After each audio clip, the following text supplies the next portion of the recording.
안녕하세요. 초놈입니다. 오늘은 내년 1월에 아스트가 11회차 BW 신주인수권부 사채를 공모로 발행한다고 해서 아스트에 대한 신용 분석을 진행해봤습니다.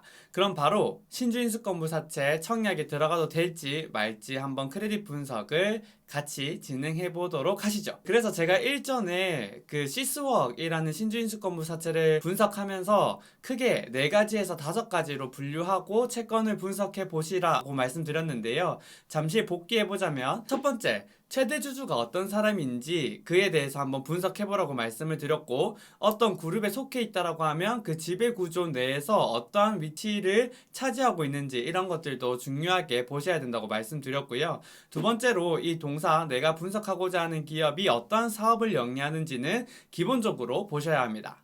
그리고 세 번째, 당연히 재무 분석일 들어가야 되고, 그리고 네 번째, 아무리 재무 건전성이 좋다고 하더라도 유동성 관리가 돼야 되는데요. 유동성 관리가 안 되면 흑자가 난다 하더라도 부도를 낼 수 있습니다. 일명 흑자 도산이죠. 그래서 이 흑자 도산이 날 수 있을 가능성에 대비해서 이 유동성에 대한 부분이 어떤지 분석을 별도로 진행해 보셔야 되고, 마지막으로 아무리 재무 구조가 좋다고 한들 채권의 금리라던가 만기 보장 수익률이 매력이 없으면 주식 같은 경우에 매우 밸류에이션이 고평가돼 있다라고 볼 수 있는 거기 때문에 이번에 발행하는 아스트 같은 경우에는 11회차 신주인수권부 사채, 이 사채 조건이 동사 신용도 대비 얼마나 매력적인까지 판단하셔서 투자에 대한 결정을 하셔야 됩니다. 그럼 각각 분류별로 한번 살펴보도록 하겠습니다. 일단 첫 번째로 최대 주주에 대해서 살펴보도록 할 건데요. 아스트의 최대 주주는 김희원님으로 10.92% 정도 보유하고 있고, 특수관계자인 배우자가 2.1% 정도 보유하고 있어서 총 지분은 13.02%입니다. 그래서 최대 주주가 이 아스트에 대한 지배력이 그렇게 많진 않아요. 그래서 이 지분이 낮다라는 점은 매력도가 훼손되는 점이라고 볼 수 있고요. 추가적으로 2020년도 작년 3월 26일에 김희원님 같은 경우에 약 3%에 대한 지분을 특정 운용사에 매도했습니다. 그래서 뭐 어떤 스토리였든 간에 이 16% 정도에서 3% 정도의 지분을 매도했다라는 건 채권 투자자 입장에서는 그렇게 좋은 신호는 아닌 것 같아요. 최대 주주 지분만 봤을 때는 영 별론데 이렇게 판단할 수 있고, 추가적으로 조금 더 나아가서 이 아스트 회사에 대한 연역을 좀 살펴보게 되면 IMF 직후 삼성, 현대, 대우에서 영위하고 있는 각자 영위하고 있는 항공사업 부분을 통합해서 한국항공우주산업 카이가 출범하게 되고요. 당시 생산이 안정화되어 있던 대형 항공기 쪽에 골격제인 스트링거를 분사하기로 합니다. 이렇게 사업을 분사하기 위해서는 그 전방 고객사인 보잉사의 승인이 필요했는데, 당시에 생산 부문을 책임지고 있던 이 지금 현재 대표이사죠, 김희원 님이 책임진다는 조건 하에 보잉사가 승인을 해주게 됩니다. 그래서 이러한 스토리 때문에 김희원 님이 대표이사로 오고 동시에 최대 주주가 되면서 이 아스트가 생기게 되었다, 이렇게 볼 수 있을 것 같아요. 그래서 이제 최대 주주의 지분뿐만이 아니라 정성적인 평가를 해야 되는데, 정성적인 평가에 있어서는 김희원 님이 보잉사에서도 인정하고 있는 전문가구나 라는 점을 우리가 유추할 수 있어요. 그래서 저기서 뭐 어디서 이상한 데서 온 꾼인가 라고 했을 때 그건 아니고 정통 사업가다, 이렇게 생각해 주시면 될 것 같습니다. 이 점에서는 플러스 요소. 다만 여전히 지분이 너무 낮기 때문에 아쉬운 부분이 없진 않아요. 그럼 다음으로 넘어가서 아스트가 영위하고 있는 사업에 대해서 조금 더 세세하게 살펴보도록 하겠습니다. 많은 분들이 이 아스트가 어떤 사업을 영위하고 있는지는 아실 거다라고 생각되는데, 항공기 제조 사업을 영위하고 있고요. 항공기 부품이랑 동체를 생산해서 납품을 하고 있다라고 생각해 주시면 될 것 같고요. 동사의 주요 고객사로는 이 보잉사의 1차 벤더로 있는 스프리사를 통해서 이 아스트가 보잉사에 주력으로 납품을 진행하고 있고요. 또한 브라질의 4위의 항공기 부품업체인 이 엠브라에르사가 있습니다. 조금 더 구체적으로 살펴보게 되면 보잉사의 737 기종의 후방동체 부분인 섹션 48이라고 해요. 섹션 48인가요? 아무튼 이 부분을 주력으로 해서 생산하고 있고요. 그리고 엠브라에르사의 EZ2 기종의 동체 쪽 일부분을 생산해서 납품하고 있습니다. 그래서 이 두 개가 양대산맥이다, 이렇게 보시면 될 것 같아요. 그래서 여기서 하고 의심하시는 분, 걱정하시는 분이 계실 것 같은데 2019년도에 이 보잉사의 주력 제품이었던 맥스 737 기종이 그 조종 특성 상향 시스템의 소프트웨어 결함으로 인해서 두 차례 추락을 하게 됩니다. 그러면서 중국을 비롯해서 다수 국가에서 이 맥스 737 운행을 거부하게 됐고 보잉사는 맥스 737 기종을 단종시키게 됩니다.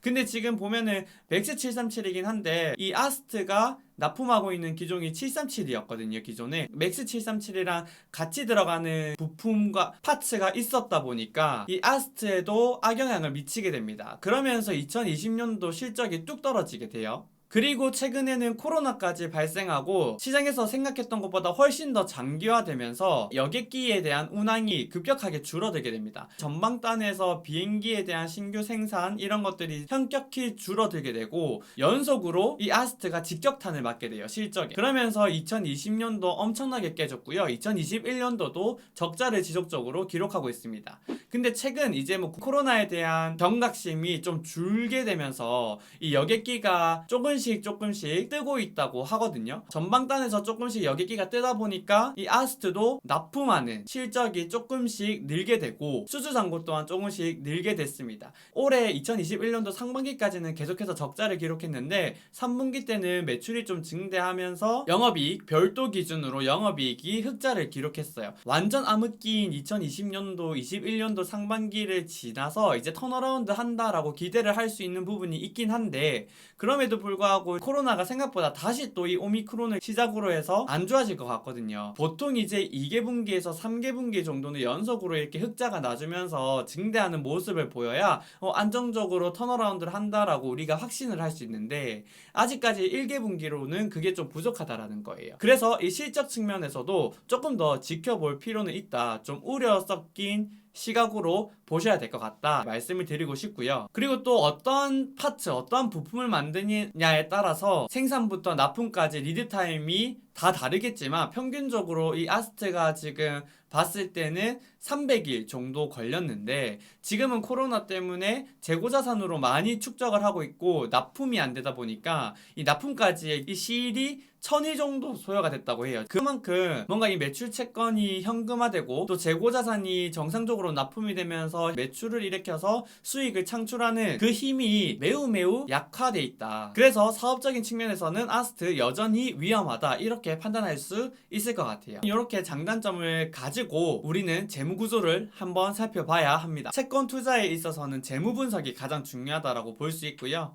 지금 같이 한번 살펴보도록 할게요. 동사 같은 경우에는 자회사 중에 ASTG라고 좀 주요한 자회사가 있기는 한데 그럼에도 불구하고 동사 자체가 매우 훨씬 제일 중요하기 때문에 별도 재무제표로 보는 게 조금 더 합리적이다라는 생각이 들고요. 그렇지만 말씀드린 것처럼 자회사의 영향도 어느 정도 있기 때문에 연결도 같이 첨가해서 보는 게 좋겠다 이렇게 생각하시면서 접근하면 될 것 같아요. 제가 채권 분석해서 영상 올릴 때마다 항상 주의의 말씀을 드리는 부분인데요. 저는 지금 전체 처음부터 A부터 Z까지 다 말씀드릴 수는 없어요. 그래서 핵심적인 내용들만 말씀드릴 거고 그러면은 이 자산 중에서도 많이 차지하고 있는 비중을 많이 차지하고 있는 계정들 위주로만 말씀을 드릴 거라서 누락하고 제가 생략한 부분에 해당되는 계정들이 있을 거란 말이에요. 근데 그런 부분들도 다 중요하게 생각하면서 접근하셔야 되기 때문에 꼭 이번 영상만 보고 여의도촌농 괜찮다네 투자해야지 이게 절대 아니고 각자 본인들이 그 기업 공시 시스템에 들어가서 재무제표를 처음부터 끝까지 다 보시고 판단을 하셔야 된다. 투자 의사결정을 하셔야 된다는 점 꼭꼭 명심해 주세요. 그래서 아무튼 이번 영상에서는 여전히 그래왔듯이 중요한 계정 위주로 말씀을 드릴 거고 제 코멘트 간단하게 말씀드리면서 정리할 예정이에요. 그래서 참고해 주시고 들어주시면 감사드리겠습니다. 그래서 지금 이제 쭉 자산 계정 띄워드릴 텐데요. 지금 제가 컴퓨터가 여기 있는데 컴퓨터에 지금 자산을 띄워놨어요. 그래서 지금 이쪽을 보면서 계속 우리 초님들께 말씀드린다고 해서 조금 불편하실 수도 있는데 양해 좀 부탁드리고요. 저는 계속 이렇게 말씀드릴 거예요. 조금 더 스무스하게 진행하기 위해서 그렇다라는 점 양해 부탁드리고요. 그래서 좀 이제 비중을 많이 차지하는 주요 계정을 보게 되면 재고자산이 33.3% 정도 차지하고 있고요. 무형자산이 33.4% 13.4% 정도 차지하고 있어요. 그 다음으로 조금 중요한 게 유형자산이라고 볼 수 있는데요. 일단 재고자산을 먼저 살펴보게 되면은 1227억 정도 들어가 있고, 제공품, 그러니까 지금 제품 완제품은 되진 않았지만 계속해서 이제 원재료를 따와가지고 물건을 만들고 있는 제공품이 937억 정도 차지를 하고 있고, 원재료가 163억, 제품이 120억 정도 됩니다. 이 중에 담보 제공이 되어 있는데요. 이 수출입은행 차입금이 90억 정도 있는데, 여기에 대한 담보로 재고자산 117억이 제공돼 있어요. 그래서 지금 1220억 중에 117억 정도가 담보로 제공돼 있으니까 재고자산에 대한 담보 여력은 좀 있다, 이렇게 볼 수 있고요. 그리고 나서 이제 무형자산을 살펴보게 되면, 이 무형자산은 고객관계 자산으로 되어 있는데, 이 고객관계 자산이 1217억으로 거의 대부분을 차지하고 있습니다. 그러면 이제 궁금하죠. 이 고객관계 자산이 뭔데? 그랬을 때 이 엠브라에르사, 아까 주요 고객사의 그 보잉사랑 엠브라에르사가 있다 그랬잖아요. 그래서 엠브라에르사 특정 모델의 동체 등을 납품하는 계약, 이걸 다른 기업을 통해서 1371억을 주고 아스트가 인수를 해왔어요. 그래서 이 계약 자산이 중요한데, 근데 여기서 리스크가 조금 있는데요. 뭐냐면 이 2020년도 4월, 그러니까 작년 4월에 엠브라에르사가 보잉사로 이 납품하는 계약, 총 42억 달러 정도 규모의 납품 계약이 무산된 이력이 있어요. 그러다 보니까 지금 이 아스트는 엠브라에르사에 납품하는 계약이긴 하지만 그 전방단인, 그러니까 아스트는 2차 벤더고 1차 벤더인 엠브라에르사가 또 많이 힘들게 되면 이 계약 또한 현실화되기가 어려울 수 있다는 점이 있다는 거죠. 아무리 독점점 지위를 1371억에 인수를 했다고 하더라도 이거는 아스트 사정이지, 엠브라에르가 자기들이 힘들면 충분히 파기할 수 있다는 겁니다. 그래서 이 무형자산인 고객관계자산, 요게 현실화가 되는지를 좀 팔로우업 해야 되는 부분이고요. 지금 아까 전에 별도 기준으로 2021년도 3분기에 126.6% 정도의 부채 비율을 가지고 있다고 말씀을 드렸고, 나중에 말씀드리겠지만 이번에 발행하는 11회차 신주인수권부 사채는 이전에 발행했던 9회차 신주인수권부 사채를 상환하는 차원 목적의 발행이거든요. 그래서 부채 비율이 그렇게 큰 변동은 없을 거예요. 근데 여기서 만약에 고객관계자산, 무형자산으로 잡혀있는 1200억 가량이 빠진다 라고 하면 부채 비율이 급등할 수 있고, 이 동사의 재무 구조가 현격하게 또 안 좋아질 수 있어요. 그래서 이 무형자산에 대한 현실화 여부가 좀 이 동사 아스트에게는 매우 중요하다라고 볼 수 있을 것 같아요. 그리고 세 번째, 이 두 개, 앞서 말씀드린 두 개의 계정보다는 조금 더 비중이 좀 덜한데 유형자산이고요. 웬만한 제조업 같은 경우에는 유형자산이 그래도 꽤나 많이 차지하고 있다, 비중을 차지한다, 그게 일반적이다라고 볼 수 있고요. 지금 현재 차지하고 있는 비중은 13.4%, 494억 정도 됩니다. 이 494억은 기계장치가 192억으로 제일 많고, 건물이 122억, 그리고 토지가 80억, 건설 중인 사산이 48억 정도 된다고 볼 수 있어요. 그리고 이 494억 중에 388억이 담보로 제공돼 있어요. 산업은행이랑 수출입은행 쪽 차입금이 총 345억 정도 있는데, 여기에 담보로 388억 정도가 잡혀져 있다, 장부가 기준으로. 이렇게 생각하시면 될 것 같습니다. 그래서 유형자산에는 좀 추가적인 담보 여력이 없다, 제한적이다, 이렇게 판단할 수 있을 것 같습니다. 그리고 추가적으로 이제 미미한 것들도 많긴 한데, 단기 금융 상품, 이거 지금 보면은 담보로 다 제공이 되어 있고요. 매출 채권 같은 경우에는 아까 리드 타임 말씀드렸고 재고자산 훼손율 말씀드렸다시피 회수하는데 시일이 조금 더 걸릴 수 있는 리스크가 있다. 그리고 기타 유동자산, 이런 것들 보면 선급금 66억, 선급 비용 9억 이렇게 돼 있는데, 선급금으로 잡혀 있지만 얘 같은 경우에는 그래도 유동성 자산이긴 하니까 이런 것들로 나중에 부득이한 경우에는 채무를 상환하는데 활용될 수도 있겠다, 이렇게 생각은 해볼 수 있겠죠. 그리고 장기 금융 상품도 담보로 다 제공이 되어 있고요. 유형자산 말씀드렸고 무형자산 말씀드렸고, 사용권 자산은 리스 자산이니까 그렇게 생각하시면 될 것 같고, 종속기업 관계 투자, 이게 242억 정도 있어요. 얘 같은 경우에 ASTG가 242억 정도 차지하고 있고, 다른 좀 미미한 자회사로 카프에어로라고 해서 한 2,400만 원 정도 잡혀 있어요. 그래서 이 자회사 말 나온 김에 ASTG에 대해서 조금 더 말씀드리자면 원래는 장부가 기준으로 168억 정도 됐었는데 단기에 73억 정도 추가로 취득하면서 240억 가량으로 늘어났다라는 점이 있고요. 그러니까 우리 이 자회사 절대 못 버린다 이렇게 지금 생각하고 있다라고 생각할 수 있는 부분이에요. 그리고 이 ASTG 쪽으로 차입금에 대한 연대 보증이 있는데 이 차입금 연대 보증 규모가 813억으로 너무 많아요. 그래서 지금 아까 전에 자회사 730%의 부채 비율이면 엄청 이제 그냥 부채 비율만 딱 봤을 때는 엄청 위험한 수준이거든요. 근데 자유롭지 못해. 왜? 연대 보증을 서 있으니까. 그래서 이 부분도 잠재적인 리스크라고 볼 수 있고 내년 1분기에 이 자회사 전환사채가 한 약 300억 정도 만기가 도래해요. 근데 이 부분에 대해서 또 이 동사가 해결해 나갈 수 있을까? 이 부분에도 약간 퀘스천 마크, 물음표가 생기는 부분이에요. 그만큼 자회사랑 이 아스트랑 같이 봤을 때 이 쉽지 않겠는데 내년 1분기부터 바로 쉽지 않겠는데 요런 걱정이 드는 재무제표라고 볼 수 있어요. 그 다음으로 이제 부채를 띄워드릴 텐데요. 부채 같은 경우에는 지금 단기 차입금이 28.5%로 제일 많고 장기 차입금이 21.9%. 그러니까 차입금만 지금 거의 50%예요. 너무 차입금 비중이 높고요. 이거만 딱 봐도 이거 위험한 것 같은데 이런 생각이 들 수 있어요.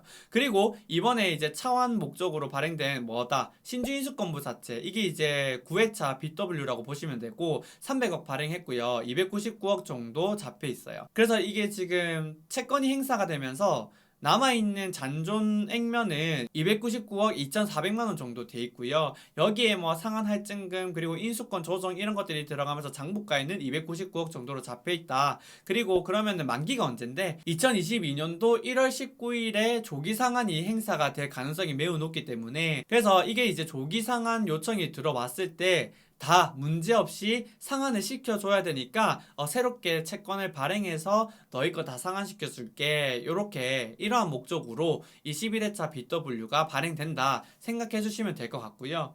뭐 만기는 2024년도에요. 이 신주인수권부사채 지금 잡혀있는 9회차 신주인수권부사채가.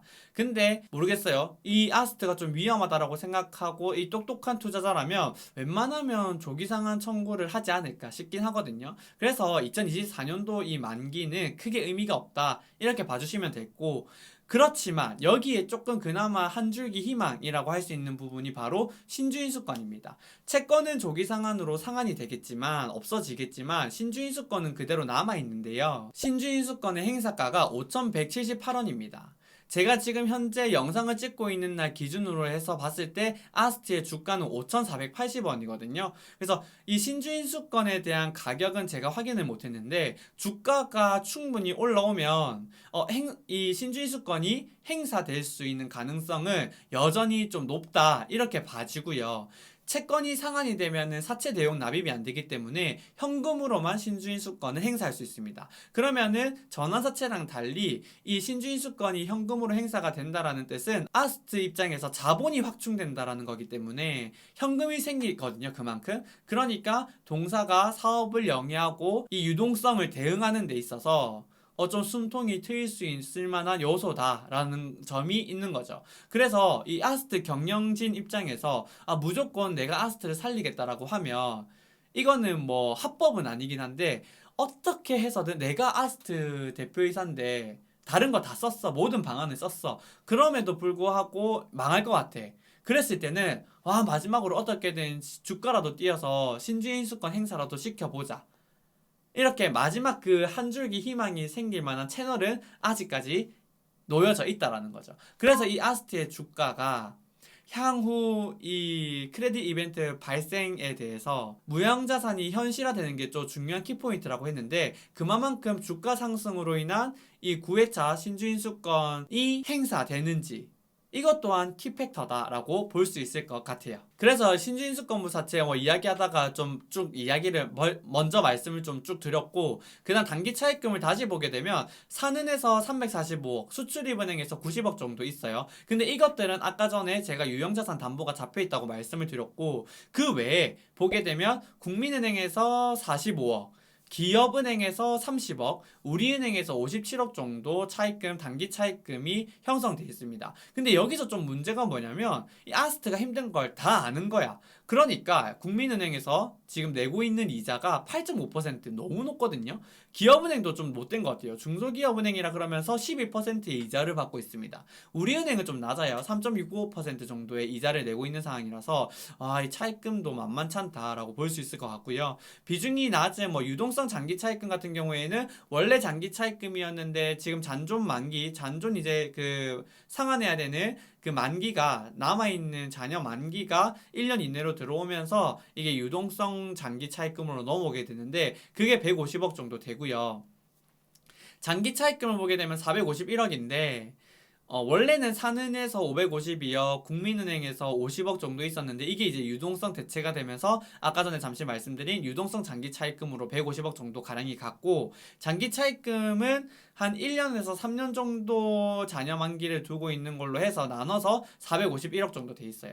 근데 이게 좀 세세하게 안 나와 있다 보니까 제가 뭐 다 더 디테일하게 말씀드리는 부분에서는 좀 제한적인 게 있고 아무튼 뭐다 내년 1년 내에 단기 차입금을 다 어떻게 대응을 한다 하더라도 이 장기 차입금이 계속해서 단기 차입금으로 넘어올 거니까 계속해서 쉽지 않겠다. 이제 이런 생각이 들 수밖에 없고요. 그리고 나서 이제 잔챙이들 좀 보게 되면 뭐 유동부채 쪽에 사채 41억 있는데 6회차가 10억 그리고 7-3회차가 33억 정도 돼요. 6회차는 22년 4월 25일 만기 7-3회차는 22년 9월 27일 만기예요. 그게 이제 1년 이내로 들어오다 보니까 유동부채로 이제 나뉘어져 있고요. 전환사채는 4회차 채권이고 한 7억 정도 남아있어요. 파생상품 부채는 신주인수권 같은 또는 전환사채가 있다 보니까 같이 이제 계상이 되는 부분이 있는 거고 금융보증부채는 자회사 보증에 따른 그 부채가 여기 같이 44억 정도 잡혀 있어요. 그리고 다른 것들은 미미해서 이렇게 살펴보면서 끝내면 될 것 같습니다.